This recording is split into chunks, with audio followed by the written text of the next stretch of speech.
And we're starting right away with the main topic.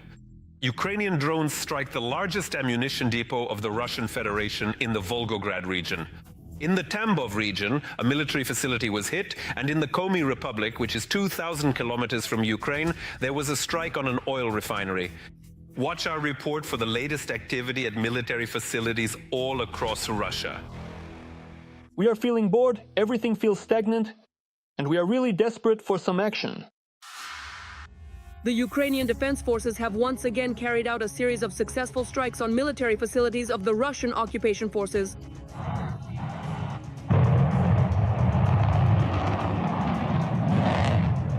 Powerful loud noises were heard in several districts of Volgograd, as well as in the skies over the nearby neighboring city of Volchsky. Ukrainian Flamingo missiles reached their target successfully. They struck one of the largest Russian ammunition depots at a Ministry of Defense facility in Kotluban.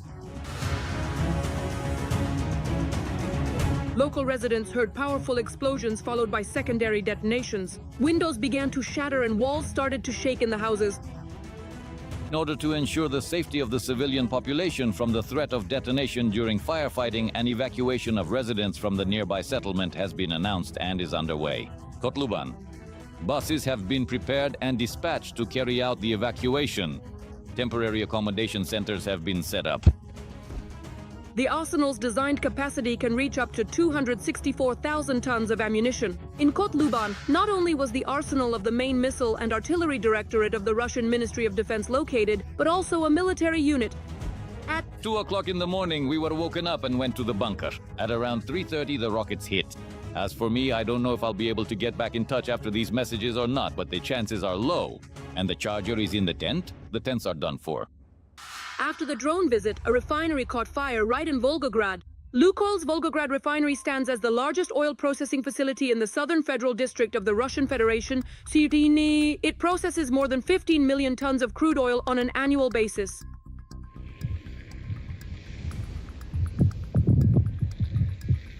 The missile strike on the Volgograd region is already the second attack in the past 2 days. Before that, there was a strike on an oil depot, Zhutovskaya.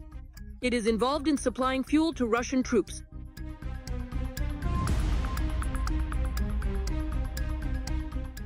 It was also heated in the Tambov region.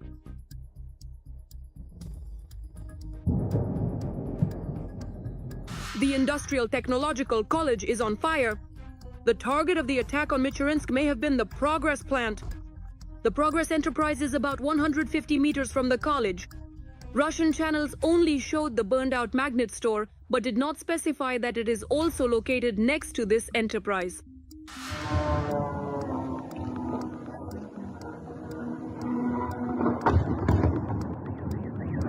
Progress produces equipment for the aviation industry and missile defense technology, as well as for gas and oil pipelines.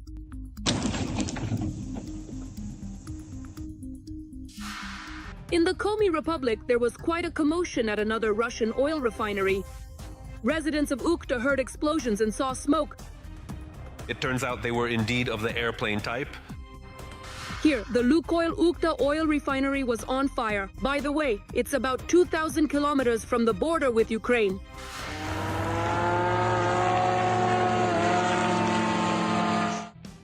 All these industrial enterprises actively provide essential fuel to the Kremlin's war machine.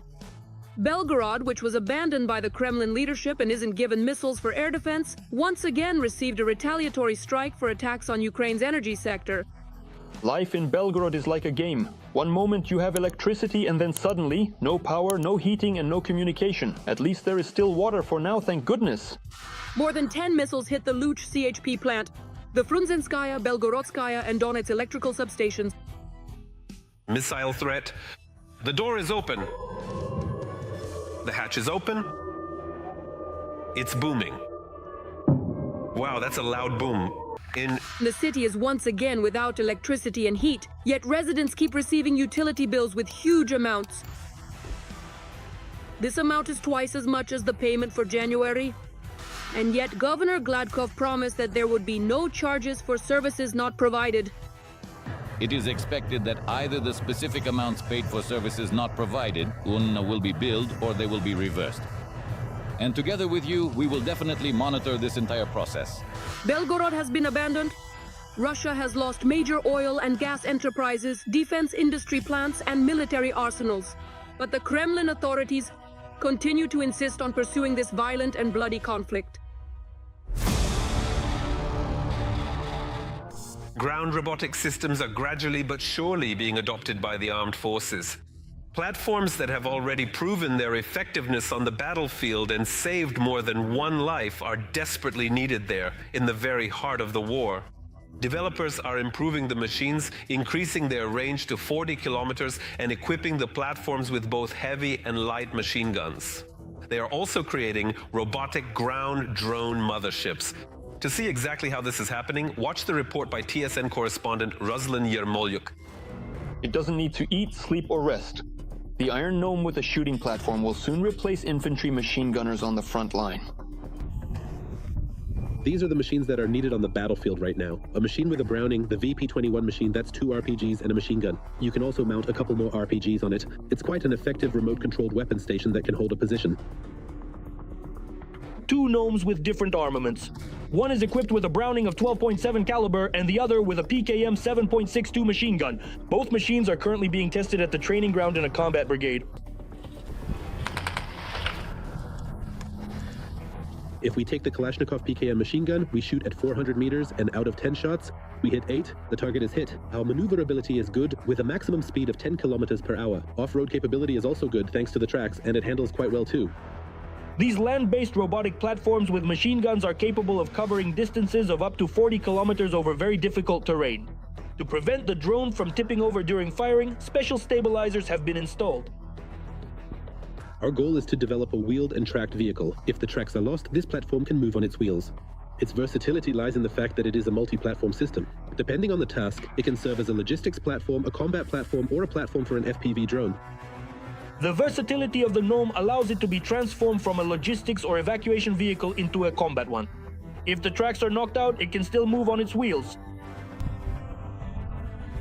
If these drones had existed a year and a half, 2 or 3 years ago, the war would already be different. But they only appeared a year ago, and now they are being scaled up, so by summer the war will be completely different. This will be a war of robots, with machines doing the work instead of people. The NRK is protected by several types of communication systems. If one is jammed, another kicks in, allowing the drone to keep moving and carry out combat missions on the front line. Such drones are already gradually being introduced into combat units.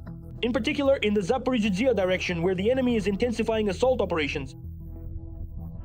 Intelligence is recording the movement of reserves. We see their attempts to bring in as many assault units as possible here in order to consolidate their success, and to transfer forces from the Stepnohersk and Hryapol directions to the Orikhiv direction, so that they can control both the logistical routes and get within direct artillery firing range of Zaporizhzhia. However, the assault drone is not the only new development. Based on the same Gnome, they developed a drone mothership that can penetrate behind enemy lines and remotely deploy drones. It can launch about a dozen AI-powered drones from its platform.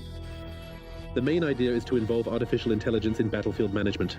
A reconnaissance drone assesses the situation and transmits data to a cloud storage. There, targets are identified and then commands are sent to the drones. The executor, equipped with machine vision, is responsible for striking the target. War brings changes, the battlefield is constantly evolving. Ground-based robotic platforms are appearing more and more frequently at positions, saving lives, evacuating personnel, and delivering supplies and ammunition. This saves the lives of our soldiers. After all, the loss of a machine is nothing compared to the loss of a soldier. The myth of Russia's inexhaustible human resources has finally been shattered. The publication Glavored reports, as of February 2026, the Kremlin is facing an unprecedented crisis. There are no more people willing to fight for money, and covert mobilization is experiencing critical failures. Why have even record payouts of millions of rubles stopped motivating Russians? How have massive losses turned the Russian army into a black hole? And what did Putin come up with when he realized that his soldiers were simply running out? Right now, we will analyze intelligence and economists' data that predict the collapse of the Russian war machine. And you can find more information in our report. My name is Yevhen Sirov. This is the Glavored channel. Subscribe and leave a like. Let's get started. For a long time, Russia was plugging holes at the front with a money pump.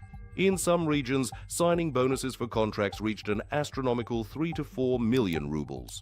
However, as Glavred notes, this resource has been exhausted. The problem is that potential mercenaries from the poorest regions have either already died or returned disabled. The fear of death has finally outweighed the desire for profit. An even more catastrophic shortage of workers at civilian enterprises has forced businesses to raise salaries in order to retain staff. Now, working at a factory in the rear is becoming a more profitable and, more importantly, safer alternative for a Russian than a trench near Kupiansk.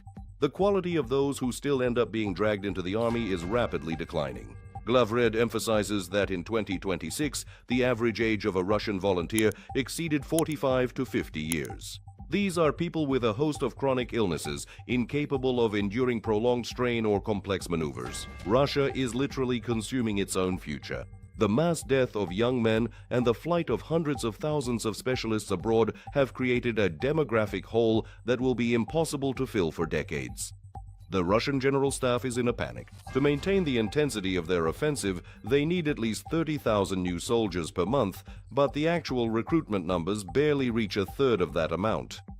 The occupiers are forced to throw technicians, cooks, and even wounded soldiers who haven't fully recovered in hospitals into battle.